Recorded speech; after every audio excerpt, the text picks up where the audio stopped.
होता आया साजिशों में, ये पहली बार है इसकी साजिश नाकाम हुई है। इसी तरह ये पकड़ा भी पहली बार गया है, करता ये हमेशा से यही रहा है, फाउल प्ले करता रहा, आज पकड़ा पहली बार गया है। तो अल्लाह ताला की लाठी बेआवाज़ होती है, हमेशा से इस तरह से साजिशें कामयाब नहीं होती।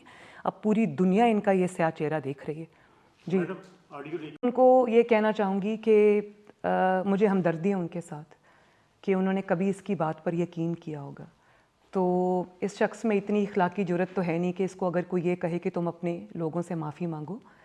बस इसकी सज़ा यही है कि इसका जो घिनौना चेहरा है, जो इसका डबल फेस है, वो लोगों के सामने आ गया। इसकी हर बात झूठ निकली। और आज जो इसने जो अभी ऑडियो लीक्स आई है, उसने मुझे अभी इसका मेरे पास ट्रांसक्रिप्ट है, उसमें वो ये कह रहे हैं कि आपने मीर जाफ़र और मीर सादिक को लोगों को स्पून फीड करना है और ब्रांड करना है।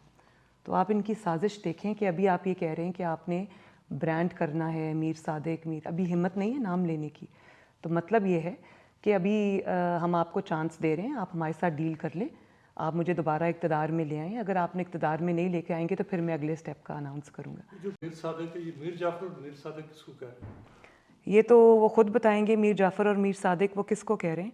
लेकिन ये जो मैंने अभी आपको कहा ना कि ये सिर्फ़ और सिर्फ डील के लिए और वो दोबारा से बैसाखियाँ ढूंढ रहे हैं और कुछ नहीं है। ये तो आज पकड़ी गई है ना। बात ये है कि साजिश तो ये हमेशा से कर रहा था। किसको पता है? पता नहीं है कि 2011 में इसको किसने लॉन्च किया, नवाज शरीफ साहब के ख़िलाफ़। किसको पता नहीं है कि धरने में जो 2014 में ये लेकर आया उसके पीछे कौन था।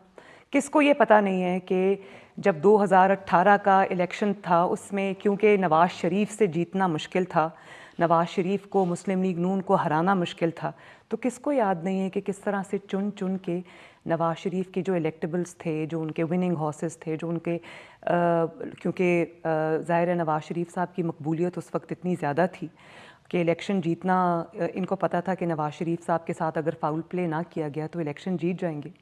तो आप ये देखो कि किसको वो दिन याद नहीं है कि किस तरह से एक एक जो जीतने वाला हमारा मेंबर था उसको उठाकर इलेक्टोरल फील्ड से बाहर किया गया।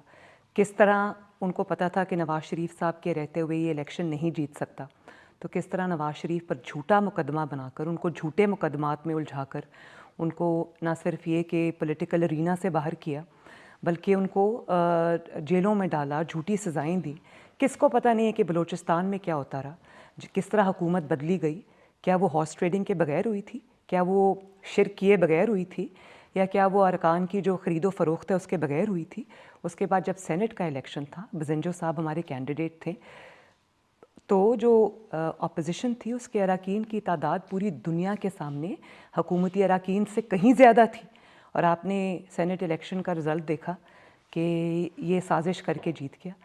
पूरी दुनिया ने देखा कि किस तरह वो माइक्स लगाए गए, छुपा के कैमरास लगाए गए, और किस तरह से वो उठा के अरकान को कंटेनर्स में बंद किया गया, उनको फ़ोन कराए गए। तो कर तो वो ये हमेशा से रहा था। बात सिर्फ ये थी कि ये पहली बार इसकी साजिश नाकाम हुई है। और उसकी वजह ये है कि अब ना हाथ हैं, ना आँखें हैं, ना कान हैं, और बैसाखियाँ नहीं हैं। तो सुनते हैं और रोज़ दावा करता है कि मैं पॉपुलर हूँ, मैं ये हूँ। आप सिर्फ ये देख लें कि बैसाखियाँ हटी। मैं ज़रूर अपनी पार्टी को भी कहती कि उसके साथ बैठें, हम खुद भी बैठने को तैयार होते। लेकिन जो शख्स के ऊपर ये इल्ज़ाम सिर्फ इल्ज़ाम नहीं है बल्कि जुर्म साबित हुआ कि वो बैरूनी ताकतों से पैसे लेकर आया, जिसको मैं ट्रिपल एफ कहती हूँ, फॉरेन फंडेड फितना। तो बैरूनी ताकतों का ग़ुलाम है, लोगों को आज़ादी का भाषण देता रहा और बंद दरवाज़ों के पीछे वो उनको बेवकूफ़ बनाता रहा, साजिशें करता रहा। वो तो अल्लाह ताला ने अब पूरी दुनिया को दिखा दिया।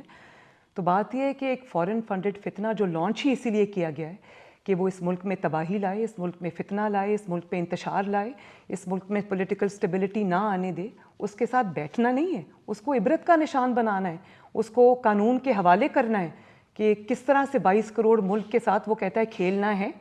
तो ये खेलने की इजाज़त इसको हम नहीं देंगे इंशाअल्लाह ताला, इसको कानून का सामना करना पड़ेगा। देखिए, हैरानगी की बात तो ये है कि जो चीज़ आप इसकी उठाएं, इसको मैं खामखा फितना नहीं कहती, जो चीज़ आप इसकी उठाएं उसमें से साजिश निकलती है। तो इनका असल नाम तो साजिश खान होना चाहिए।